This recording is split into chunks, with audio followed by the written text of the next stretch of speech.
And we're back, ladies and gentlemen, with a brand new video. It's your boy, it's your host. You know the rest. You know the rest. If you're a returning subscriber, thank you so much for tuning back in. If you're a brand new subscriber, welcome to the humble abode of FootySessions, man. I didn't know which I felt like this about Chelsea, dude, until what I saw yesterday. I caught the game second half on the 54th minute, where everything was just on a high, dude. Everything was just on a high. The game was heated. Dude, like, we were 2-0 up. I gotta say, dude, I'm proud of the boys. I'm proud of the boys. Like, they actually left everything on the pitch. They played their hearts out. And a special shout out to Thomas Tuchel, man. What a manager. Yo. I've never felt such sentiment around a manager like I do with Thomas Tuchel, man. I know we had Mourinho, a special Mourinho back in 14-15 season, but Thomas Tuchel is a special one, man. For me, he's a special one. He's a class manager, man. He's a very, very class manager, and props to him, dude. But going back to the players, man, they actually gave their hearts out. They played everything. They did everything to actually win the game, but also at the same time they squandered chances. They missed chances that were very, very pivotal for us. And I also felt Mendy as well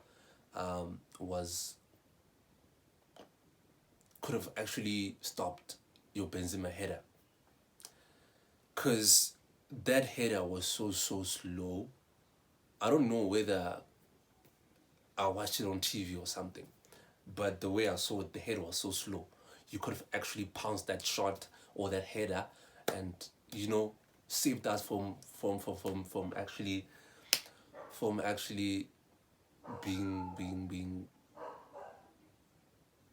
actually saving us from actually trailing again. You get to understand. And that Rodrigo shot as well. I have to give props to Madrid as well, man. That outside cross, that outside foot cross, dude. I don't know whether to call it an outside foot cross or what. That was godly. Yes, that was godly, dude. Yes. So as I was saying, that Rodrigo shot, Mendy actually watched it. He actually watched it. You actually took time to actually look at the ball that it was actually coming in, whether it was going to be Thiago Silva or whether it was going to be Rodrigo. You actually saw that Rodrigo was coming along with the shot being actually crossed, but you never gave in any effort to actually dive or do anything. You just stood there and watched the ball go in. So we have to call out Mendy. Like, to be honest, I actually have to call out Mendy. Like, during 2 legs, I really felt like he was so awful. He was atrocious. He was not good. He was below par. I have to call it out, man. I have to call it out. Like, seriously, I have to call it out. And I have to call players like N'Golo Kante out as well. I'm on the verge of saying, I know I've said this before, but now I'm like double-sided as well. That is it the fact that he's out of form, or is it the fact that he's out of legs now?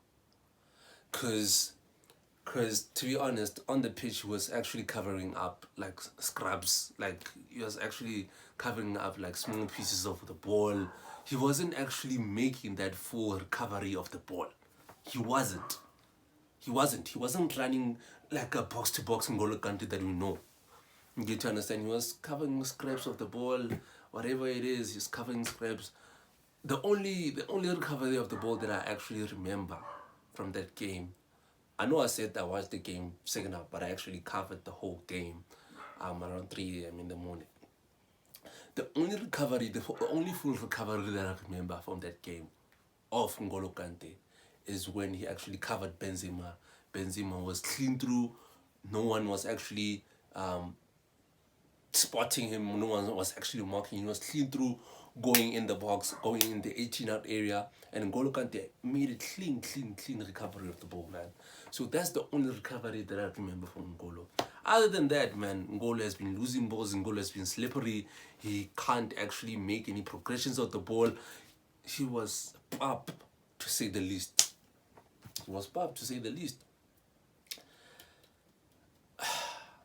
So to be quite honest, man, I felt like crying.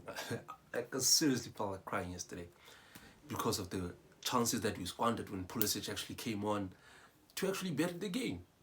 It's the very same chances that you could have converted last season during a Champions League final, but no, dude. You choose not to be clinical when it matters the most. I really don't understand Pulisic. And I'm at a point right now where I feel like I'm going to stop defending Christian Pulisic. I'm just going to stop. And like literally right now, I'm just going to stop defending Christian Pulisic. Those who know me, they know how much I really love Christian Pulisic. And I was so looking forward to him coming out of his shell, actually playing consistently and being in his element. Those who actually know me, they actually know that I really love Christian Pulisic, man. And he's such a good player, but his inconsistency is actually costing us games. I have to put it out there. But the formation that we went with, man, was so nice. Was so nice with Reece James playing right centre back to actually void Vinicius Jr. It was so nice, dude. Because Vinicius Jr. and Felon Mendy weren't seeing that spaces to actually cut in the box or to make those crosses until that lapse of concentration that actually cost us the game. I don't know what was happening there. Reece James, I think it was between Jorginho and Reece James. I can't remember very well because Kovacic actually came out. So that lapse of concentration where Vinicius was actually running with the ball. Vinicius Jr. is always on like 100% energy, dude. He's always on 100% energy.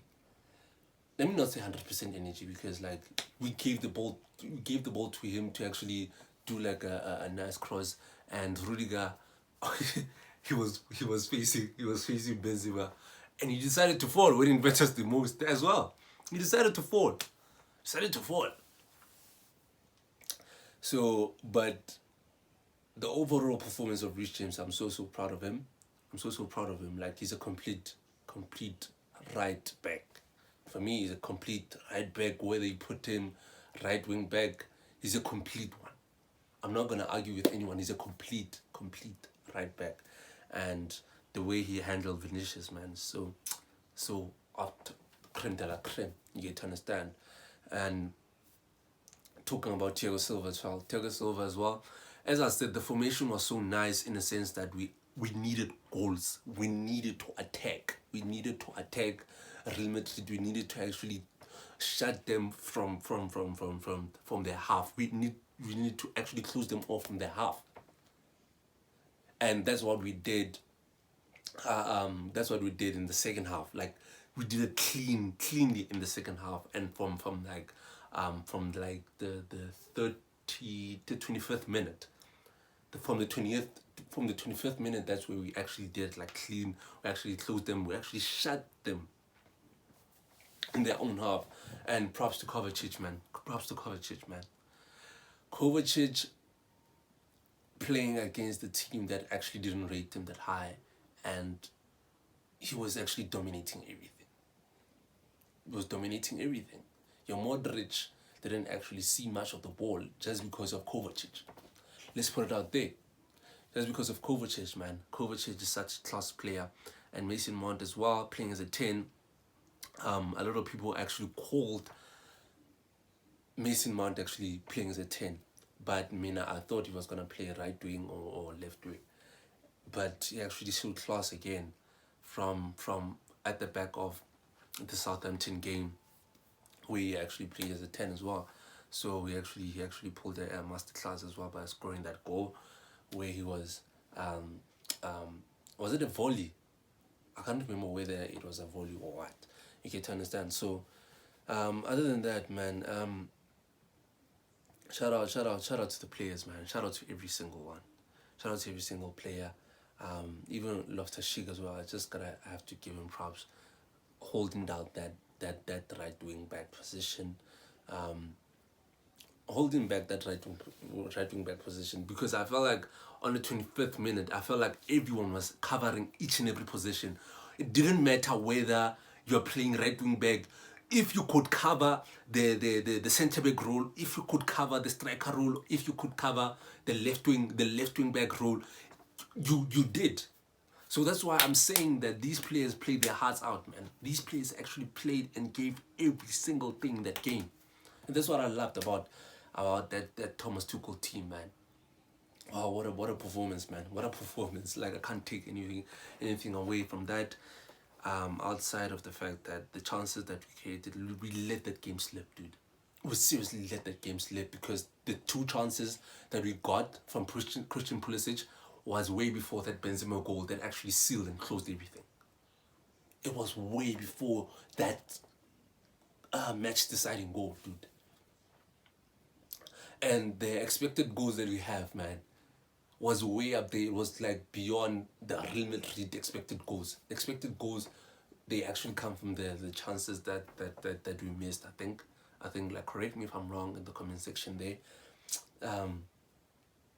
So the XGs that we have, man, as I said, I felt like we should have actually won that game, dude. We were so close. We were so close to actually giving a serious remontada, a serious comeback of the history books. I don't care how you actually phrase it, but we were so on the verge of actually being written in the history books, man. But the chances, man, I'm crying about the chances that we actually missed. The chances that we actually missed, they're the ones that actually are actually breaking my heart right now. But other than that, man, I've said this, that I'll be injured until next season, because all we can look forward to right now is the club being taken over, the club being sold, and being bought by a fitting consortium. You get to understand, a fitting owner. You get to understand. That's what we're actually looking forward to, and we're actually looking forward to the FA Cup semi-final.